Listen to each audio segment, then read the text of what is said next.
Oo. May datos tayo huli sa pertussis. Meron, check natin kina Docs 2 ng SESU yung exact. Wala akong exact numbers ngayon. No? Pero gaya nung nakita nyo kahapon, dumating na po yung in-order ng LGU ng mga bakuna. Nasa 20,000 pieces ito. 1,200 pesos per piece kasi yun eh. So, 20,000 na mababakunahan natin sa pertussis. So, sana pagka nilapitan tayo ng ating mga health workers na magbabakuna, wag na tayong tumanggi. Target naman natin dito yung mga buntis, yung mga bata kasi sila yung highly affected dito. Yung whooping cough. How about Mayor, sa iba kasing LGU, meron silang binibigyan na libreng tubig sa mga school or anong assistance meron ng LGU sa mga schools? Alam mo yung pertussis pa rin yung, yung tanong, yung pinaka-importante naman kasi dito yung pagbabakuna. Hindi naman sinasabi sa atin ng mga doktor kasi itong sakit na to easily preventable. Yes. Hindi naman siya, kumbaga, hindi natin kailangan maging fancy na marami pang gagawin. Basta tumaas yung vaccination rate natin, kusang mawawala din yan. Walang pinagkaiba ito sa mga sakit ng gaya ng polio, tigdas, na pag meron kang high vaccination rate, hindi na siya kakalat. So, nagta-target din tayo. Pag nakita natin na may area na maaring medyo tumaas yung bilang, doon tayo kagad pupunta para mag-vaccinate yung mga kalapit niya, mga kapitbahay. Of course, data privacy na alagaan din natin. Pero ganun yung magiging estilo po natin. Yan pinaka-importante, vaccination. Kaya nga nung nakita ko na medyo tumaas yung bilang sa Metro Manila, kasi sabi nga, pati sa probinsya meron na daw eh. Habang tumataas yung bilang ng pertussis o pertussis, nagpa-emergency procurement tayo kagad. Tapos yun yung amount na nalaan natin for 1,200 pesos times 20,000 vaccine. So, thankfully, dumating naman kaagad yung order natin. Parang tayo yung first LGU na may dumating na order na LGU funded. So, diretso lang. Panawagan na lang po. Opo, sa ating mga kapwa Pasigenyo, sa lahat po ng maaring nanonood, pag tayo turn na po natin na magpabakuna tayo. Kung tayo mismo sa mga more likely sa mga bata, sa mga anak po ninyo, magpabakuna na po kagad. Huwag po matakot dahil itong mga vaccines na to, mga luma na to, sabihin talagang tried and tested na rin. Nakailan clinical trial na yung mga vaccine na ito. Kagaya nung COVID dati, medyo bago siya. Ito hindi po. Talagang marami ng mga clinical trials. So, walang kailangang katakutan. Safe po ito. At ito lang po yung solusyon talaga para bumaba na ang bilang ng pertussis sa ating syudad. Thank you. Maraming salamat po. Ito tayo ngayon sa De La Paz Street, Barangay Canyogan, lungsod ng Pasig, kung saan nandito si Mayor Vico Sotto at Congressman Romulo, Vice Mayor Dodot Jaworski para alamin yung mga pangangailangan at problema ng mga taga rito. Sa kasalukuyan ay kinakausap ka ni Mayor Vico Sotto yung mga taga rito. Kanina naunang dumating dito si Congressman Romulo at si Vice Mayor Dodot Jaworski. Kanina rin ay narinig na nga natin na naidulog kay Vice Mayor Dodot Jaworski ang kanilang mga problema at mabilis na natugunan. Si Annalyn may bit-bit din eh. Okay. So ito at dinudulog ngayon kay Mayor Vico Sotto ang isang poste ng Meralco dito. Kung mapapansin nyo naman, talaga naman na nakatagilid na at maraming mga nakasabit na mga kable at na sigurado ito yung delikado na at kailangan ng palitan. Yan.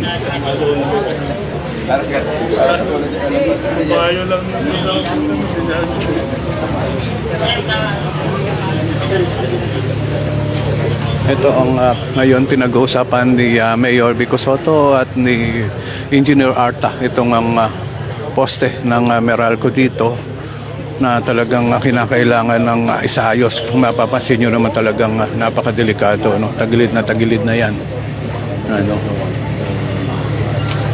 Ito yun na maganda sa mga pagpunta ni Mayor Vico Sotto sa mga ganitong lugar. Nakikita niya ng personal yung mga dapat ayusin. Ayun, kay JM Enriquez, good morning po, Mayor Vico Soto.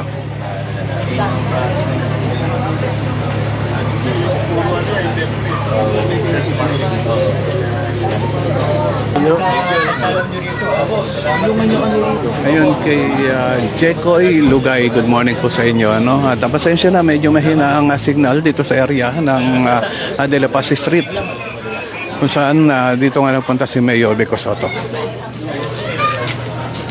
Anjo Gajo, ayun, good morning sa iyo and shoutout na rin sa pamilya mo.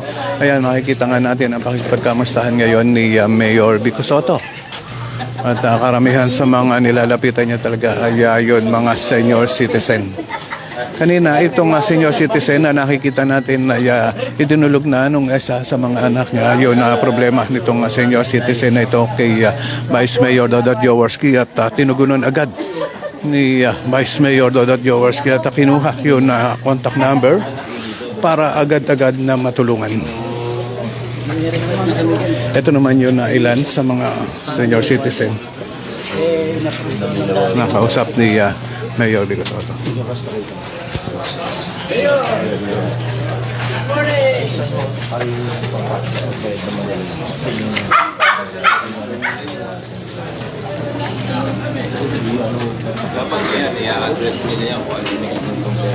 Good morning po. Kamusta na po kayo? Ito po, asan po lang gana?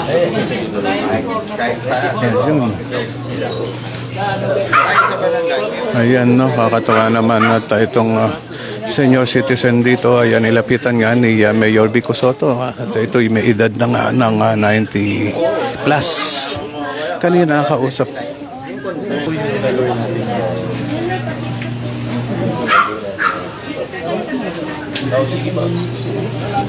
Yan, nagpa-picture na rin kay Mayor Vico Soto itong mga senior citizen na mga naghahantay nga sa pagdating nila. Kanina ay naidulog na kay Vice Mayor Dodot Jaworski ang problema nitong mga senior citizen na yan. At humihingi nga ng wheelchair at mamayang hapon o tanghali ay madadala na yung wheelchair sa kanila na ipinangako ni Vice Mayor Dodot Jaworski. 2 wheelchair yun na maibibigay dun sa senior citizen na nakita natin.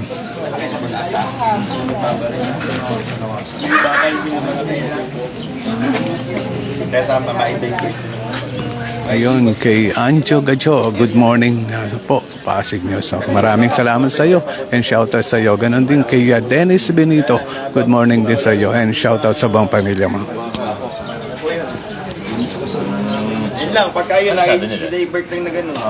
Sa mawawalan po yung ortigas sa Kaya ilagay na lang natin yung nakabakson. Sayang po. Ang laki mo. Nakabakson tayo. Tapos, mababalo po ka lang. Kasi dati pag kami mga baha, inisip-sip po namin yun. Alam ba? Kami para matulong. Kasi doon lang po talaga nababalo po tayo. Kasi pagka inis na nga medyo makakain ngayon. Laki na, nagpagpagpag po. Pwede naman po. Wala pa lang po yata yung Hindi, parang niligo lang natin yung puso. Iilagan lang na po natin yung tubo.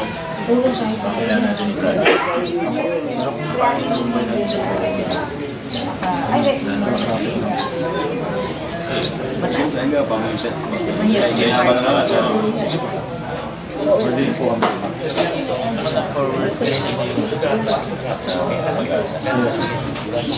operahan. Ayan na mga kaibigan natin na idulog na rin kay Mayor Vico Soto ang problema ng taga rito at kausap na nga ni Engineer Arta. Yun, isa sa mga taga rito. Susunod lang tayo kay Mayor Vico Soto kung saan pupunta. Yun para makita natin ang kanyang pakikipagkamustahan sa mga taga rito sa De La Paz Street, Barangay Canyogan. Okay.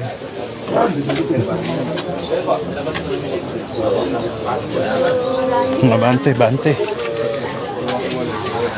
Bante tayo, no? Medyo masikip dito sa lugar. na pinasok ni Mayor Vico Soto. Kaya kailangan bigyan natin ng konting daan po yung mga gagawin engineering natin dito. para makalakad ng dire-diretso si Mayor Vico Soto. Ulo. Ayun. So, nakakatuwa at yung pag-iikot ni Mayor Vico Soto ay tuloy-tuloy natin nakikita at araw-araw nga sinasagawa bago pumunta sa kanyang opisina ay sa mga ganitong lugar muna pumupunta. Sunod lang tayo sa kanya. Baksan mo nila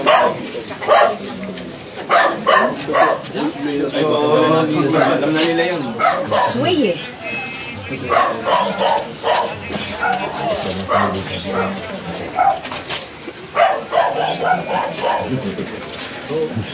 Pasensya po kayo dahil medyo mahina nga ang signal natin dito sa area, no? Medyo nawawala-wala. Ayun. Kung tayo nakita kanina, parang hindi nakilakad ng Ayan nga ano, at sinalubong si si Mayor Vico Soto ng isang senior citizen. At kinausap naman ni Mayor Vico Soto. Kanina nakausap na rin yan ni Mayor Vico Soto kung saan doon sa lugar na kung saan nag-umpisang maglakad nga si Mayor Vico Soto. Kaya Minda de los Santos Sumabal. Ayun, good morning po sa iyo and shout out sa buong pamilya mo. Maraming salamat po sa inyo. Isang pagkita. Diretso pa lahat. Sige po. Isang pagkita daw. Damay na sir. Drainage po. Drainage lang naman. Sige po. Ayun, at dinulog nga ng isang ginang kay Mayor Vico Soto, yun street nila, Sampaguita Street, kung saan doon ay pinapayos na rin o inire-request nila yun na drainage na maisayos.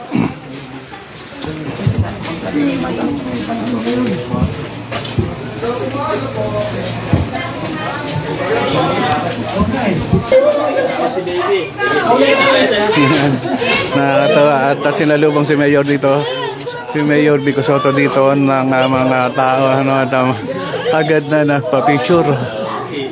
Kamusta po dito?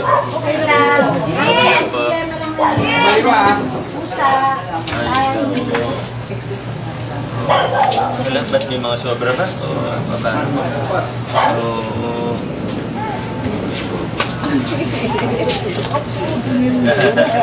At kasama nga tayo ni Mayor Vico Soto na nag-iikot para alamin yung mga pangangailangan ng mga taga rito, mga problema nila. Personal man o yun na pang kalikasan.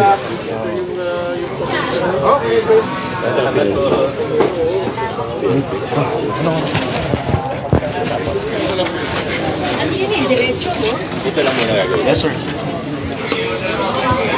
Tayo sa wars nito. Oo. Okay na. Mga ganito.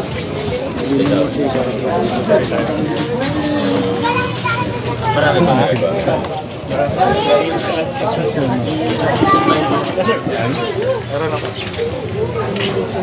isang file lang para madali niya. Ganda rin tingnan kasi pag biglang sila. Oo. Yung dekada rin, di ba? Yung dekada ng wire. Ayun na mga kaibigan, isa sa magandang pagpuntangan nila dito, buong team ng engineering department at ni Mayor Vico Soto, Vice Mayor Dodot Jaworski, Congressman Romaro Malo ay talagang yun na pagsasayos ng mga kable ng Meralco dito, yung mga kable ng telecommunication company na marami na pala yung mga dead wires na dapat nang isaayos.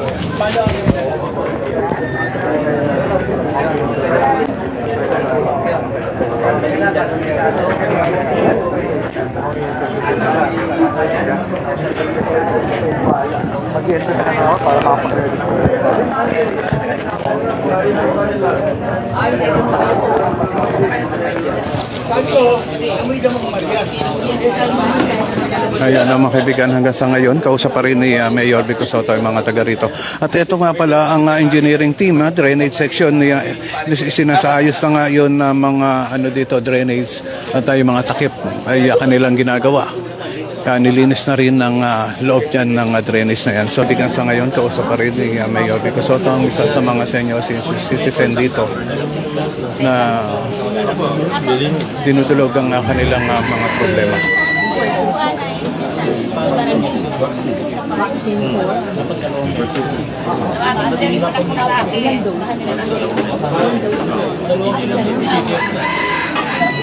Oh, ano pong kailangan nyo? Sa metro. Ano pong kailangan nyo? So inulit ka mga kaibigan, nandito tayo ngayon sa Barangay Kanyogan, partikular dito sa De La Paz Street, kung saan dito nga pumunta si Mayor Vico Soto, Congressman Romar Romulo at si Vice Mayor Dodot Jaworski. Kasi ayaw naman natin sabay-sabay na palitan lahat kasi siya rin hindi pa naman qualified na ito sinalay sa local senior pension. Ay, naman pala eh. Nanay naman.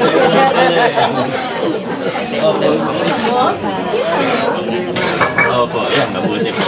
Hindi na po yun. Importante may nakukuha kayo. Hindi na importante yung pangalan. Opo, di ba ano yung pag ganun, magpapalit din naman. Ay, opo. Nakaano naman sa puso yun, ano. Kasama po kayo doon sa mga lumang sinundian. Opo, yung mga naunang. Kompleto na ba kayo sa record? Kasi nung nakaraan may mga process tayo eh. Nakared ng titulo din yun. Nakasunod na kayo. Malamang. Opo. Ayun pala, may pag-ugnayan lang sila sa puso kung may mga requirement. Pero alam ko pinaprocess na yun. Basta yung mga naka-full payment na. Sino ba yung nakapirma? Ano yun? Saka pinaprocess na ito na. Yung mga ibang kapitbahay nila tapos na. Thank you. Ayan na mga kaibigan, at naidulog na nga kay Mayor Vico Soto yung mga kanilang problema. At nakakatawa at tinutugunan agad ni Mayor Vico Soto yan.